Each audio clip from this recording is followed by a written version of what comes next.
Hi, Ashton. Congratulations. Thank you. Tell us where were you when or what was your draft night like? Yeah. And who are you celebrating with? I'm celebrating with my family. I got family outside. Currently, they're following me a little bit, but I was inside with mom, dad, brother, sister, some close friends, aunts, uncles, but a really tight group, some people that I care a lot about. So, but And tell us what it kind was of it was nice. communication did you have with the Chiefs? What kind of communication did you have Uh, with the Chiefs? I had some pretty like interesting calls with Coach Spagnoli. He's a good guy. I talked to him a lot, and obviously I've had a couple like meetings and Zooms with him. I know George obviously, so that's kind of my interaction with the Chiefs. But I obviously just super blessed, to be considered. We'll go next to Sam McDowell. Sam? Hey, Ashton, congrats, man. A couple of things. I noticed you've already got not only the hat, but the shirt. How many shirts did you have prepared for tonight, or did you really Um, confident the Chiefs were it? no, I didn't know. I really didn't know, and I'm actually very pleasant surprised.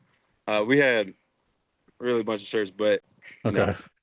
my uncle, diehard Chiefs fan, he pulled up with hats, shirts, all this stuff, and he was calling it from the beginning. So he was dying on that hill. But He's been a Chiefs fan for a while. Where's that come from? I don't know. He's only lived in Ohio and Florida, so I don't know how he got the KC Connect, but he's been it for a long time. So Hmm. that's his thing. So And then, can you just describe yourself as a player? I would say, and it shows on tape. It would be high motor, physical player. That's just my strengths. That's what I put on tape. I like being around the ball as much as possible and do what I can to contribute. We'll go next to Like, Pete Sweeney. Pete? I have two questions. First of all, congratulations. Can you tell us a little bit more about your relationship with George? George, so George and I are coached by the same coach, Mark Hagan. He had him at Purdue, and then Coach Hagan came to us. But the relation with George is he was training with us just because free facility, off season. And so my coach was like, I think this would be a good person to get in with. He's a smart guy. I think you would relate to him a little bit. So, obviously take advantage of what you can. And I was doing Zoom meetings, or not Zoom meetings, like film study with him, watching plays. He was watching practice being like, oh, that's bad. You got to fix that. Like, he's very critical, but in a lot of ways, he helped refine how I pass rush and get to this level to be considered. So it's kind of like a mentor type role. I don't be like trying to blow his phone up too much. I try to Right. respect it, but now he ain't got no choice. He's stuck with me. So Yeah, I'm sure it's fine now. And speaking of that, athleticism, you were included on a pre-draft. It's called the Freaks List. I guess where does that come from? Like that pass rush and that athleticism that you bring to the pass rushing? you said where does it come from?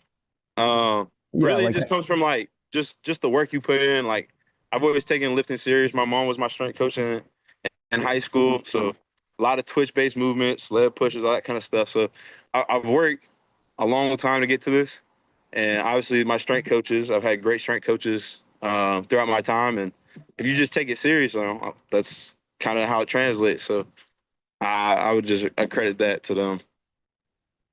We'll hear from Harold next. Go ahead, Harold. Thank you. Hey, Ashton, congratulations. First things first, I just want to clarify. You said your uncle was a Chiefs fan? Yeah. Okay. And Yeah. second, what were your conversations like with Steve Spagnuolo, the defensive staff there with the Chiefs that led you to think that was going to be a good fit for you? It's one of those things where you can read the room and you get the energy from the room. And obviously, my Zoom calls with him were very good. Anytime I met him, it was really good. But it's just, again, familiarity. I already know a little bit about the organization because of George.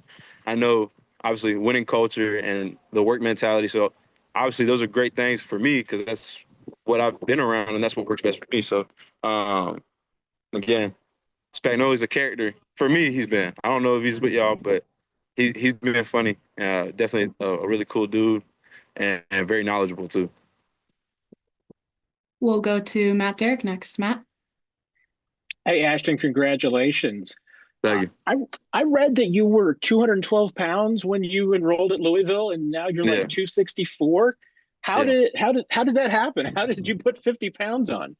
I really just didn't eat, and it wasn't even like diet or nothing. It's just Florida is just so hot, and the school I was busy. I was trying to be smart, you know what I'm saying? Get in the books, and I just didn't find time to eat during the day. So I was just always really skinny, really light. And when I got up to Louisville, dietitian, ooh, I was eating 3 good meals a day. It was just it came naturally, and it obviously thankfully came on the right way. It wasn't just fat, you know what I'm saying? So, yeah, I'd like to think I got good genetics for that. And you finished your career, one of the all-time leading rushers as far as sacks go, but also tackles for a loss. What to you is the key to that? What's the key to getting after the quarterback and to getting stops in the backfield? I think again, good things happen when you're around the ball, and I put a lot of effort on the field. And obviously, the great rushers, they hit obviously physical, they're fast. But the thing that separates a lot of people is your discipline, your technique, and your effort. Those are things you can't negotiate. So for me, that's what's allowed me to do is obviously playing within our scheme, knowing, okay, well, this guy has my back on the inside, so on this play, I'll cover him or he'll cover me. And just being able to play like that, that's how you get sacks. That's how you get production. So, again, sorry. A little goofy. We'll go back to Sam McDowell, and it looks like we just have a couple more for you. Go ahead, Sam. Hey, Ashton, I just wanted to clarify. Have you talked to George since you got drafted? Have you guys been able to connect yet? No, I haven't called him yet. I was kind of getting mobbed by my family, so I didn't really get a chance to call him yet. Probably call him after this. Probably actually call my coaches, my Louisville coaches first, and then cycle back. But look forward to it. Thanks, man. Yeah. And we'll go next to Vahe Gregorian. Go ahead, Vahe. Hey, Ashton, congratulations. I think I heard correctly that your mom was your strength coach at one point. Yeah. Or still is. Can you just describe a little of that dynamic and what's her athletic background? My mom played soccer. Mom, you want to just spill? You want to spill? No. My mom's right here. But she played soccer. She does CrossFit. So she really kind of got me into CrossFit at a young age. And she was kind of like mentoring me. Like, that's why I had no upper body really going into college, because she didn't do no bench. Because she was like, that's not like a lift I do. So I was doing squat, clean, basically anything else besides upper body. And again, it works out. Got strong legs because of it, but it's a weird dynamic because if your mom yells at you as a coach, you're like, rah, and you can't really get mad because it's your mom. So Thank you. And we'll close things out with Matt Derrick. Matt, go ahead. Yeah, I actually had one more question for you. You're academic All-American. I mean, not many academic All-Americans make it to the NFL.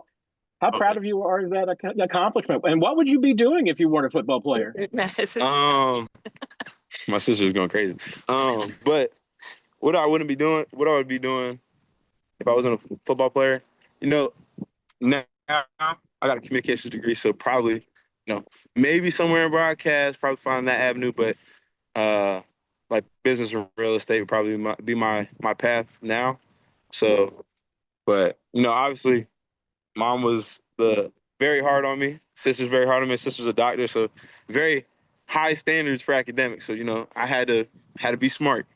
Grades are a requirement. So I don't know. It just kind of happens like that.